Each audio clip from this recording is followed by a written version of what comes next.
Hi guys, this is Emanuel and Zeke from Easy Go Travel.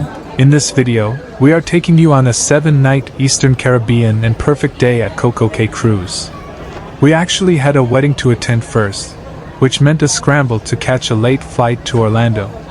Honestly, we don't advise doing this. Normally, you always want to arrive a day early in case your flight gets delayed or cancelled. But when you have a chance to sail on one of the biggest cruise ships in the world, the Star of the Seas, you make it work. We attended the wedding during the day and flew out right after. So, what is it actually like to step onto a brand new, jaw-dropping megaship? Royal Caribbean's newest ships aren't just cruise liners. They're floating cities, theme parks, and luxury resorts all rolled into one. Today, we're giving you our very first impressions of the ship. First things first, the ship itself is massive. Because Royal Caribbean split the Star of the Seas into 8 distinct neighborhoods, it surprisingly never feels overly crowded. Like always, our first meal in the ship is at Windjammer. With Icon and Oasis class, lobster and seafood is the main attraction.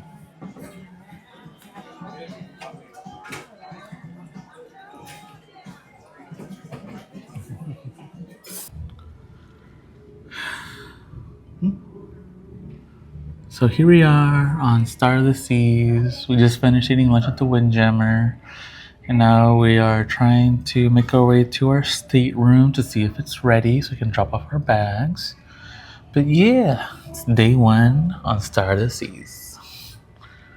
Well, there's no slide. There's no abyss on this cruise. So yes, this is the other town or neighborhood, like they call it here in Royal Caribbean. So this is on the other side of the ship, where there's things for kids, candy, other restaurants, and other places to eat and see.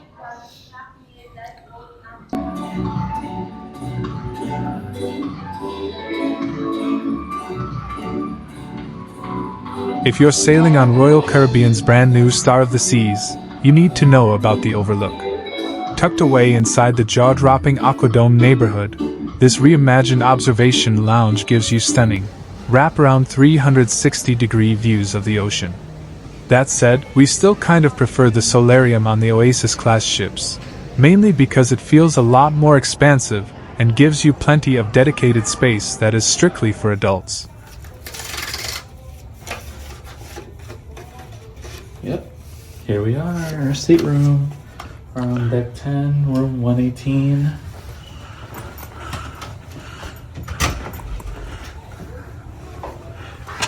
Come on, man. As I find the light. Somewhere in here, there's a light. There we go. Surprise! This is our room. And the balcony is outside.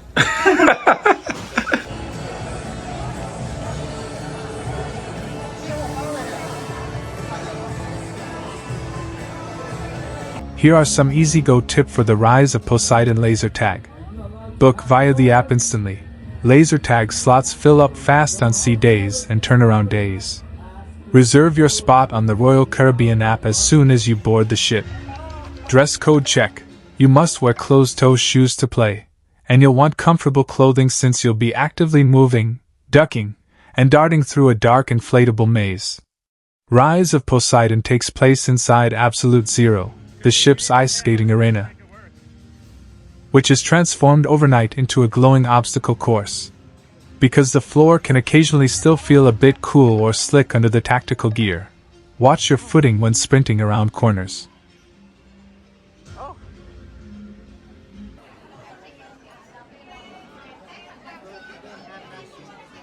In the main dining, we had the escargot, soup, and we shared a spinach dip with chips. Our main dish was a fish and pasta.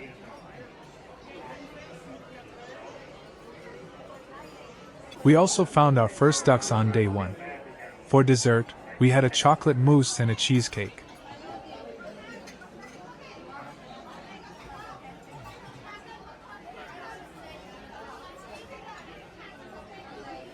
So, what does a standard 7-night itinerary look like? Sailing round trip out of Port Canaveral, Florida, your journey kicks off with an absolute crowd favorite stop, perfect day at CocoCay in the Bahamas. Imagine stepping off the mega ship straight onto Royal Caribbean's private island. You can conquer North America's tallest waterslide at Thrill Waterpark, lounge at the exclusive Coco Beach Club, or sip a cocktail at the adults-only Hideaway Beach. After that, your sea days give you plenty of time to explore the ship's world-class entertainment, including full-scale ice skating shows, aqua theater high dive spectacles, and Broadway-style performances.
After our CocoCay adventure, we decided to spend the rest of the day at the Hideaway. We didn't like the lack of shade in this area, which is one of the reasons we preferred the Solarium.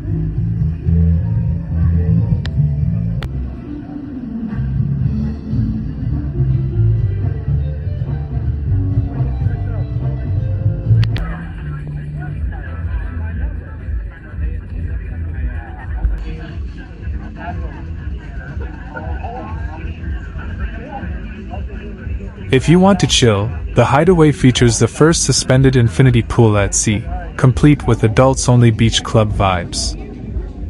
The Hideaway pool has stunning views, but you have to wait for your turn to be on side of the infinity pool. That was bag one. Here we go, man.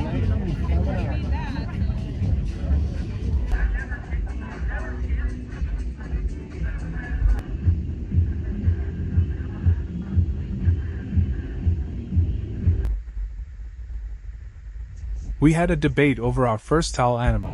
Let us know in the comments what you think it is. One of our favorite spots on board became the Café. It's a great place to relax and wind down with small bites and coffee or tea.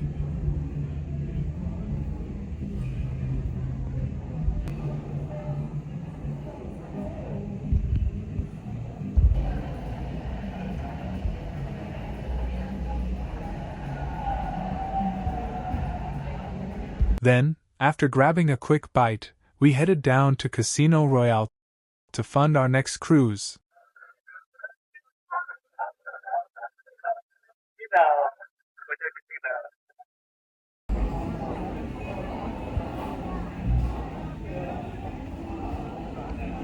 You've got Central Park, an open-air, living park right in the middle of the ship filled with thousands of real plants and upscale dining. Central Park will always be our favorite place to relax, enjoy the views, and people watch. I'm always amazed by how they make this space feel so alive with thousands of real plants and trees. Funny story, when we were on Utopia of the Seas, we heard some birds and thought they actually lived in the park. I recently downloaded the Merlin Bird ID app, which listens to bird calls to identify species, so I decided to test it out. To my surprise, the app couldn't recognize the sounds because I later found out they were just pre-recorded track audio playing through hidden speakers. For this trip, we decided to try out Royal Caribbean's RFID-enabled wearable tech, the WOW Band wristband. It acts as your wearable room key and onboard wallet, very similar to Virgin Voyage's bracelet key. It wasn't overly expensive, and the best part is that you can keep and reuse it for future cruises.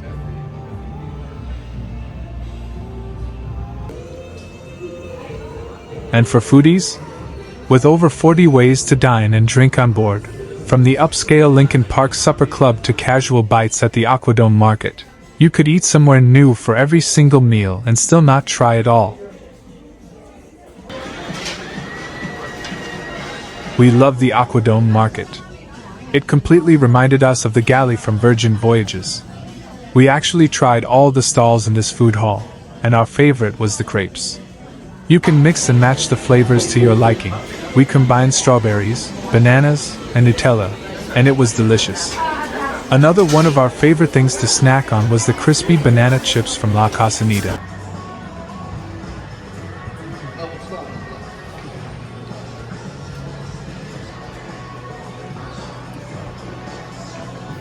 And then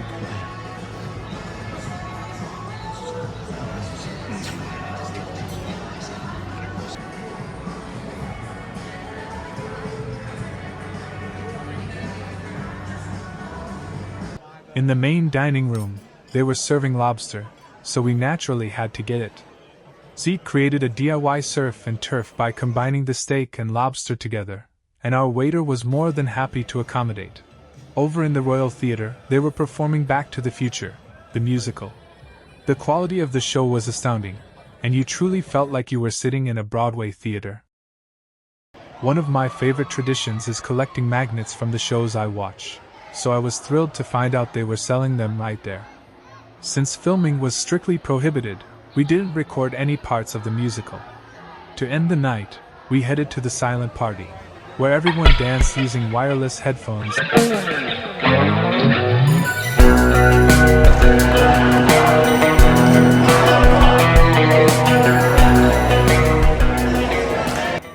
Don't forget to subscribe for more, and thanks for watching.